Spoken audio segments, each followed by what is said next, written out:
We often think about decluttering as being about getting rid of stuff. When to get maximum results, we need to be thinking about decluttering as a holistic practice, just like style. And this includes detoxing your social life. Once you've hit your 40s and 50s, more than likely you'll have collected all sorts of people along the way, some of whom have a positive, joyful impact in your life, and others less so. Are you surrounding yourself by people who inspire you? Maybe some friends already edited themselves out of your life, as can happen during divorce, for example. You can also choose to declutter or to trim down your other friends and acquaintances, your Facebook friends and social media followers, not to mention free up time in your social life. Freeing yourself of unwanted friends and events and acquaintances frees up mental space, time and energy so that you can invite new people and new bonds into your life. Because whilst life's too short not to live it fully, you also need time for yourself and time to live a layered, rich and joyful life. If this topic interests you, then don't forget to subscribe to my channel and ring the bell. There's also a free declutter guide in the notes below the video. Stay tuned to the end for a fun and easily actionable tip that might make you cringe at first, but that will really help you to feel freer and make room for the new. By the end of this video, you'll have 3 tips to decluttering your social life to feel empowered and liberated to move forward in your life with ease and va-va-voom. I'm Aleksandra Olenska, and I've worked as a creative director and stylist for luxury brands including Chanel, Celine and Vanessa Bruno, as well as magazines including Vogue and Harper's Bazaar. And I've been featured in international press including Forbes, Elle, The Sunday Times and The Independent.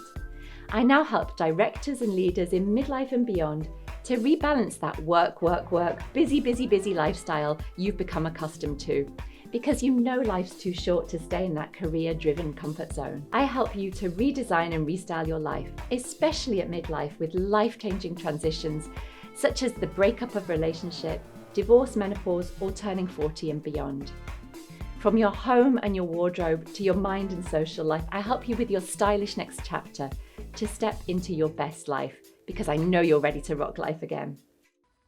As women, we are often overburdened by saying yes, even if that means a silent yes.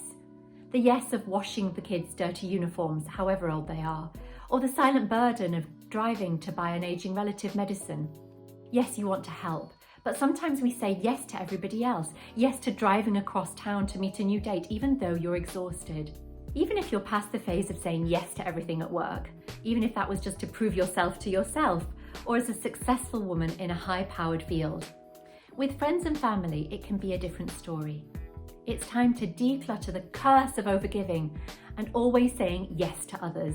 This overgiving can stem from a feeling of guilt, especially if you're from a traditional or religious background, and a feeling of obligation or historical precedent, and fond but distant memories.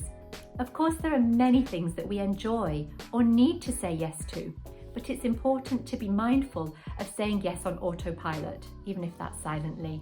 In saying yes to everybody else, you are inherently saying no to yourself. If you're a people pleaser and seem to say yes to everything and everyone, it can be interesting to reflect on why. Do you want to meet a new love, for example, but fear is holding you back, so you hide in a cloud of busyness?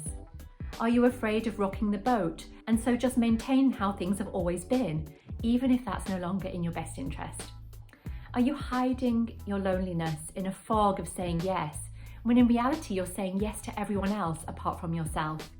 There is only so much time, and at this point in life you are aware that time is finite, so lose the obligation to say yes to social events that don't make you feel good. Declutter the yes of getting roped into meetings you don't need to be in, or garden parties just to keep up with the Joneses when you'd rather be in the bathtub. No need to say yes again to your best friend's son, who could do with picking your brain about his career again, or the over-organisational friend who insists on weekly Zooms or book club meetings, which are great, but sometimes you're just too tired. Remember, style is self-care. You can't do everything, and at this point, the best thing you can do is to say yes to you.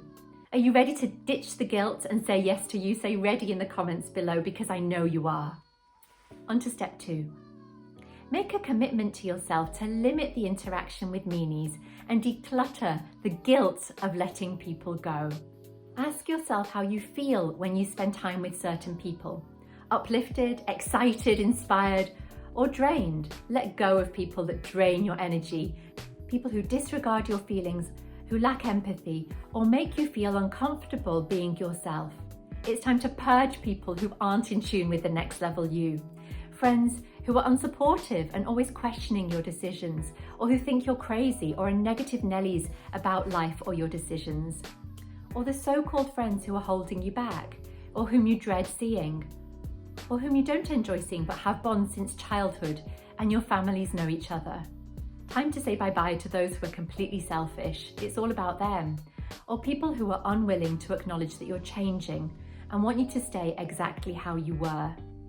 People who leave you feeling manipulated, even when you've promised yourself you wouldn't get sucked in again. Who disregard or belittle your experience of midlife.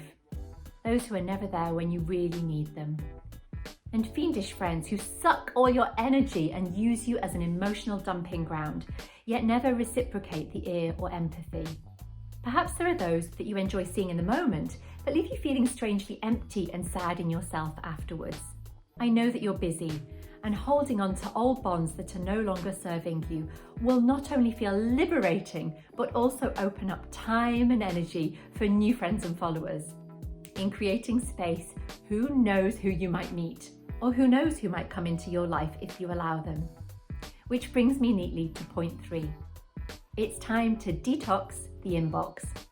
Yes, that's right, it's time to declutter your contact list and your inbox on all of those email accounts and social medias. Unsubscribe to all of those emails that had you sign up when you were just trying to buy something, that are now clogging up your inbox and draining your energy, even if that's just through ignoring them. We want to free up as much energy as possible to let all the deliciousness into your life, to let new interactions and occasions come your way. Take a check on how many email accounts you have. Do you need them all? And this includes social apps that you never use, even if you keep saying you will. Oh, and random guys from online dating that you never want to see again. Outsource where necessary. Once I had no storage left on my email, alongside the 52,859 unread emails. I watched it creep up, 89% capacity, 92% capacity, and it was starting to stress me out. In the end, I bulk archived and bulk deleted years and years and years of old emails.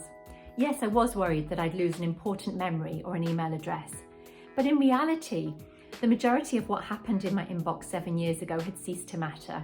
I did keep a few emails from contacts that are still significant, but the bulk bye-bye was incredibly liberating, and I haven't looked back. In fact, I think it's time to redo that exercise myself. Decluttering your social life brings a feeling of freedom and exciting new possibilities, and who knows what that might bring. Of course, this process can bring up all sorts of limiting beliefs and mental clutter that it's important to address. To find out more, check out my next video.